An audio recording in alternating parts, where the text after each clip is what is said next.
English গ্রামারের সবচেয়ে important, আমার মনে হয় সবচেয়ে ইম্পর্টেন্ট, সবচেয়ে এফেক্টিভ এবং সবচেয়ে সরল, আবার সবচেয়ে জটিল একটা টপিক নিয়ে আলোচনা করব। ঠিক ধরেছেন আপনি, টেন্স। কারণ টেন্স আমরা স্কুল লেভেল থেকে কলেজ লেভেল এবং জব প্রিপারেশনে প্রত্যেকটা জায়গায় টেন্স আমাদের শেখা অত্যন্ত জরুরি হয়ে পড়ে এবং আমাদেরকে শিখতে হয় কোনো না কোনোভাবে। ইংরেজিতে লেখা, বলা, পড়ার ক্ষেত্রে টেন্স আমাদেরকে জানতেই হবে এবং গ্রামাটিক্যাল যেসব এরর আমাদেরকে মানে সলভ করতে দেওয়া হয় সেক্ষেত্রে আমাদেরকে কিন্তু টেন্সের উপরেই ম্যাক্সিমাম কোশ্চেন থাকে। তো টেন্স জিনিসটা কি একটু গোড়া থেকে বোঝার চেষ্টা করব। চলুন সরাসরি টেন্সে যাই। আচ্ছা, টেন্স মানে কি? টেন্স মানে কিন্তু যদি বলা যায় কাল বা সময় বলা হয়। সময়, টেন্স কথা অর্থ কাল অথবা সময়। সময় বলতে এবার কার সময়, কিসের সময়? মেনলি হচ্ছে ভার্বের সময় যে নির্দেশ করে সেই হলো টেন্স, তাই তো? ভার্বের যে সময় নির্দেশ করে সেটাই টেন্স। তো আমরা জানি যে সাধারণভাবে টেন্স কয় প্রকার? 3 প্রকার। তাও একবার দেখে নিই 3 প্রকার টেন্স কি কি, একবার ঝালাই করে নিই। তাও আমরা জানি টেন্স 3 প্রকার। প্রেজেন্ট টেন্স, প্রেজেন্ট টেন্স যাকে আমরা বাংলায় বর্তমান কাল বলি। পাস্ট টেন্স, পাস্ট টেন্স বাংলায় আমরা তাকে অতীত কাল বলি। এবং ফিউচার টেন্স যাকে আমরা বাংলায় ভবিষ্যৎকাল বলে থাকি। তার মানে প্রেজেন্ট টেন্স। এবার এই যে 3 প্রকার টেন্স আছে, এই টেন্সের আবার প্রত্যেকটা টেন্সের আবার 4টে করে ভাগ রয়েছে। সেই 4টে ভাগ কি কি আছে সেটা নিয়ে একটু আলোচনা করি। যে indefinite, indefinite, continuous, continuous, perfect এবং perfect continuous, perfect continuous.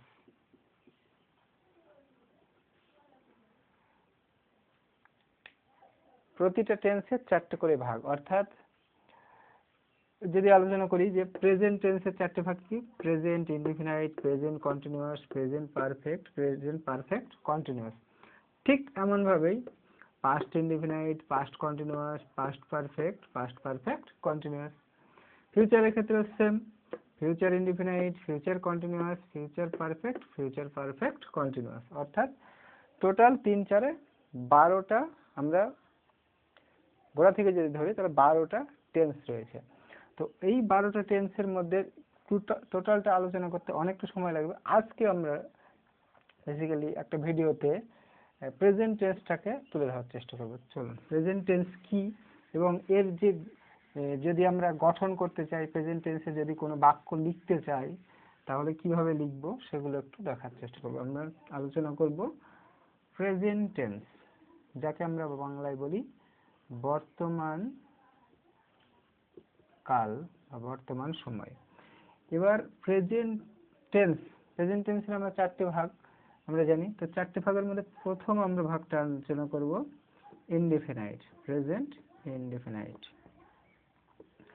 Present ইনডিফিনাইটের বাংলা হলো সাধারণ বর্তমান কাল। সাধারণ বর্তমান কাল মানে একদম আমরা সাধারণভাবে বর্তমানে যেই সমস্ত কথাগুলো বলে থাকি বা এখন যে কথাগুলো আমরা বলি, তো সেগুলোকেই বলা হয় প্রেজেন্ট ইনডিফিনাইট। যেমন আমরা বলতে পারি, একটা উদাহরণ দিলাম, ধরুন একটা উদাহরণ দিলাম যে আমি বই পড়ি, আমি বই পড়ি, একটা সাধারণ কথা। তাহলে এটা ইংরেজিতে কি লিখব? আই রিড বুকস, আমি বই পড়ি। আই রিড বুকস, আমি বই পড়ি। আর উদাহরণ, আমি ফুটবল খেলি, আমি ফুটবল খেলি। এটা কি হবে? I play football. আর একটা উদাহরণ নিলাম যে সে ক্রিকেট খেলে, সে ক্রিকেট খেলে। তাহলে এটার ইংরেজি হবে he plays cricket. He plays cricket. একদম সাধারণ সাধারণ বাক্য। আমি ফুটবল খেলি, আমি ক্রিকেট খেলে, আমি বাড়ি যাই, আমি স্নান করি, সাধারণ যে সমস্ত বাক্য সেগুলো হলো প্রেজেন্ট ইনডিফিনাইট টেন্স। তো প্রেজেন্ট ইনডিফিনাইট টেন্সের গঠনের নিয়ম কি, স্ট্রাকচার কি আছে? স্ট্রাকচার প্রেজেন্ট ইনডিফিনাইট টেন্স গঠন করার নিয়মটা কি আছে? প্রথমে আমাদেরকে কি সাবজেক্ট বসাতে হয়। সাবজেক্ট ভার্বের 1 নম্বর ফর্ম, বাদ বাকি এক্সটেনশন, মানে বাদ বাকি অংশটা, এক্সটেনশন মানে বাদ বাকি অংশটা, অবজেক্ট না লিখে বাদ বাকি অংশটা লিখলাম। দ্য প্রেজেন্ট ইনডিফিনাইট টেন্সের স্ট্রাকচার হলো সাবজেক্ট বসবে একটা, ভার্ব বসবে আর অবজেক্ট। এই সাধারণ একদম নিয়ম প্রেজেন্ট ইনডিফিনাইট টেন্সে। দেখুন উদাহরণ দেখলে বুঝতে পারবে। এই যে সাবজেক্ট ভার্ব এক্সটেনশন বা অবজেক্টও বলতে পারি আমরা প্রত্যেকটাতে, subject verb object, subject verb object বা সাবজেক্ট ভার্ব এক্সটেনশন বাকি অংশ এখানে বসছে। এটা হলো প্রেজেন্ট ইনডিফিনাইট। এবার প্রেজেন্ট ইনডিফিনাইটের পরেই যদি আমরা আলোচনা করার চেষ্টা করি টেন্সের ক্ষেত্রে, আমরা একদম অনেক ডিপে যাচ্ছি না কারণ তাতে অনেক সময়ের ব্যাপার। প্রেজেন্ট ইনডিফিনাইটের পরে আমরা মোটামুটি টাচ দিয়ে চলে যাচ্ছি প্রেজেন্ট কন্টিনিউয়াস। এতেও কিন্তু অনেকটা আমাদের প্রবলেম সলভ হয়ে যায়। 2 নম্বর present continuous tense. Present continuous tense যাকে আমরা বাংলায় বলবো ঘটমান বর্তমান কাল, মানে যেই কাজগুলো বর্তমানে শুরু হয়েছে কিন্তু শেষ হয়নি, মানে চলছে, লাগাতার চলছে। আমি খেলছি, আমি পড়ছি, আমি লিখছি, আমি গান গাইছি, এই ধরনের বাক্যগুলো। উদাহরণ যদি নিই, তখন নিলাম যে আমি ক্রিকেট খেলছি, ক্রিকেট খেলি বলেছিলাম এর আগে, এবার বলবো আমি ক্রিকেট খেলছি। অর্থাৎ কাজটা শুরু হয়েছে কিন্তু শেষ হয়নি, খেলা কাজটা এখনো চলছে। যে সমস্ত কাজ লাগাতার চলছে বর্তমানে সেগুলো প্রেজেন্ট কন্টিনিউয়াস। তাহলে আই অ্যাম প্লেইং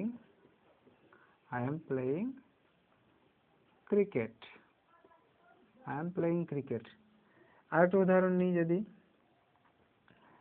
তিনি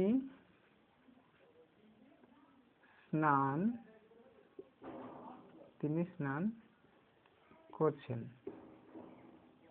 হি ইজ বাথিং। এই যে আমরা সেন্টেন্সটা নিলাম, আমরা স্টুডেন্ট তোমরা যদি দেখো তাহলে বুঝতে পারবে এখানে যে এই সেন্টেন্সের স্ট্রাকচারটা আমরা কি, তাহলে দেখে নিই একটু। স্ট্রাকচার দেখলে আমরা টেন্সটা কিভাবে তৈরি হয়েছে, বাক্যগুলো কিভাবে তৈরি হয়েছে, গঠন হয়েছে সেগুলো বুঝতে পারবো। স্ট্রাকচারটা কি, প্রথমে সাবজেক্ট বসবে, তারপরে সাবজেক্ট অনুযায়ী আমাদেরকে কোথাও এম, ইজ, আর বসাতে হবে, তারপরে ভার্বের সাথে আইএনজি বসবে এবং তারপরে এক্সটেনশন বা বাকি অংশ আমাদের অবজেক্টও বলতে পারি। তো সাবজেক্ট এম, ইজ, আর বসবে, ভার্বের সাথে আইএনজি বাকি অংশ।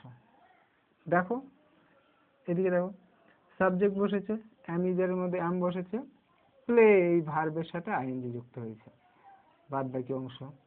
সাবজেক্ট এম, ইজ এর মধ্যে ইজ, বাথ তার সাথে আইএনজি যুক্ত হয়েছে স্ট্রাকচার অনুযায়ী। এগুলোই হচ্ছে প্রেজেন্ট কন্টিনিউয়াস টেন্স। আমি পড়ছি, আমি লিখছি, আমি খেলছি, আমি যাচ্ছি, যে সমস্ত কাজ চলছে লাগাতার সেগুলো হচ্ছে কন্টিনিউয়াস টেন্স। এবার কন্টিনিউয়াসের পরেই যদি আসে আমাদের প্রেজেন্ট পারফেক্ট টেন্সে যাব আমরা। প্রেজেন্ট পারফেক্ট টেন্সটা কিভাবে একদম সহজ পদ্ধতিতে আমরা প্রেজেন্ট পারফেক্ট টেন্সটা বোঝার চেষ্টা করব। 3 নম্বর present perfect tense. Present perfect tense কোনগুলো, যে কাজটা সবেমাত্র হয়ে গেল কিন্তু মানে কাজ শেষ হয়ে গেছে কিন্তু তার রেশ কিছুটা রয়ে গেছে, মানে এমন যেমন এক্ষুনি ভাত খেলাম, খেয়ে উঠলাম, এরকম কথা বলে। আমি ভাত খেয়েছি, আমি পড়েছি, মানে কিছুক্ষণ আগে হয়ে গেল, কাজটা হয়ে গেছে মানে কিন্তু বেশিক্ষণ হয়নি। আমি খেয়েছি, আমি পড়েছি, আমি লিখেছি, আমি এসেছি, এই ধরনের যে বাক্যগুলো, উদাহরণ দেখলে বুঝতে পারবো আমরা। উদাহরণে কি যে বলে, আমি দেখেছি, যদি বলি আমি দেখেছি, দেখেছি, তাহলে কি হবে? I have seen, I have seen, আমি দেখেছি। তারপরে আমি ফুটবল খেলেছি, তাহলে আই হ্যাভ প্লেড ফুটবল, আমি ফুটবল খেলেছি, আই হ্যাভ প্লেড ফুটবল। তাহলে দেখেছি, খেয়েছি, পড়েছি, এই সেন্টেন্সের গঠনের নিয়ম কি, স্ট্রাকচার কি আছে দেখিনি। স্ট্রাকচার, এই সেন্টেন্স কিভাবে গঠন হয়, প্রথমেই সাবজেক্ট বসবে, তারপরে হ্যাভ অথবা হ্যাজ বসাতে হবে সাবজেক্ট অনুযায়ী, তারপরে বসবে ভার্বের V3 3 নম্বর ফর্ম। যেমন ভার্বের ফর্ম যদি না মুখস্থ থাকে তাহলে মুখস্থ করতে হবে। ভার্বের বেশ কিছু ফর্ম আছে, অনেকগুলো ফর্ম আছে, তার মধ্যে ইম্পর্টেন্ট 100-150 ফর্ম আছে। যেমন ইট, এট, ইটেন, কাম, কেম, কাম, গো, ওয়েন্ট, গন, এই ধরনের যে ভার্বের ফর্মগুলো আছে, প্রেজেন্ট, পাস্ট, পাস্ট পার্টিসিপল, সেই ধরনের ফর্মগুলো মুখস্থ করবে। 3 নম্বর ফর্ম V1, আমরা সংক্ষেপে V1, V2, V3 নাম দিয়ে থাকি। তো 3 নম্বর ফর্ম বসবে, প্লাস এক্সটেনশন বসবে, বাদ বাকি বা অবজেক্ট বসবে। দেখো বসেছে, সেন্টেন্সটা দেখলে বুঝতে পারবো। এই যে আই সাবজেক্ট বসেছে, তারপরে হ্যাভ হ্যাজের মধ্যে এই যে হ্যাভটা বসেছে, এবং V3 সি ভার্বের V3 বসেছে, সি, স, সিন, সিন, এই যে V1, V2 আর V3, এই যে সিন বসেছে। আমি ফুটবল খেলেছি, সাবজেক্ট হ্যাভ এর মধ্যে হ্যাভ বসেছে, V3 প্লে ভার্বের প্লে, প্লেড, প্লেড, V3 বসেছে, এবং বাদ বাকি এক্সটেনশন, বাকি অংশটা বসেছে। তাহলে আমরা খুব সহজে বুঝলাম প্রেজেন্ট পারফেক্ট টেন্সটা। এবার আমরা বোঝার চেষ্টা করব প্রেজেন্ট পারফেক্ট কন্টিনিউয়াস টেন্স কিভাবে হচ্ছে।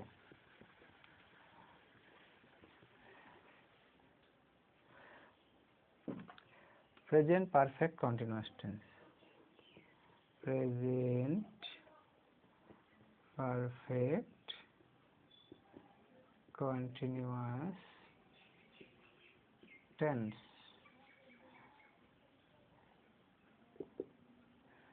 বাংলায় পুরা ঘটিত ঘটমান বর্তমান কাল।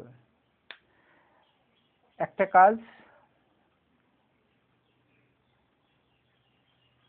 কাজ শুরু হয়েছে এবং কাজটা এখনো পর্যন্ত শেষ হয়নি, শুরু হয়েছে কিন্তু শেষ হয়নি, এবং দীর্ঘক্ষণ ধরে চলছে কাজটা অনেকক্ষণ ধরে চলছে, এরকম অবস্থা বোঝালে তখন প্রেজেন্ট পারফেক্ট কন্টিনিউয়াস। যেমন উদাহরণের মাধ্যমে দিয়ে আমরা বোঝার চেষ্টা করব কি ধরনের, যে তিনি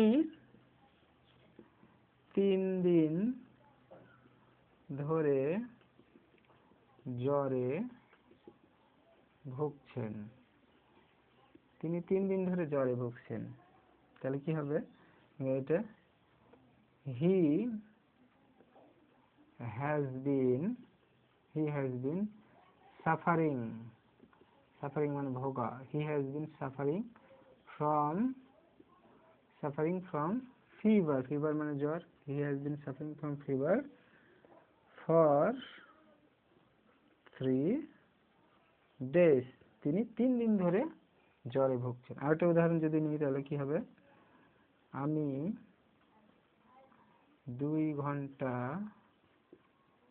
যাবত বই পড়ছি, তাহলে কি হবে এটা ইংরেজিতে, I have been reading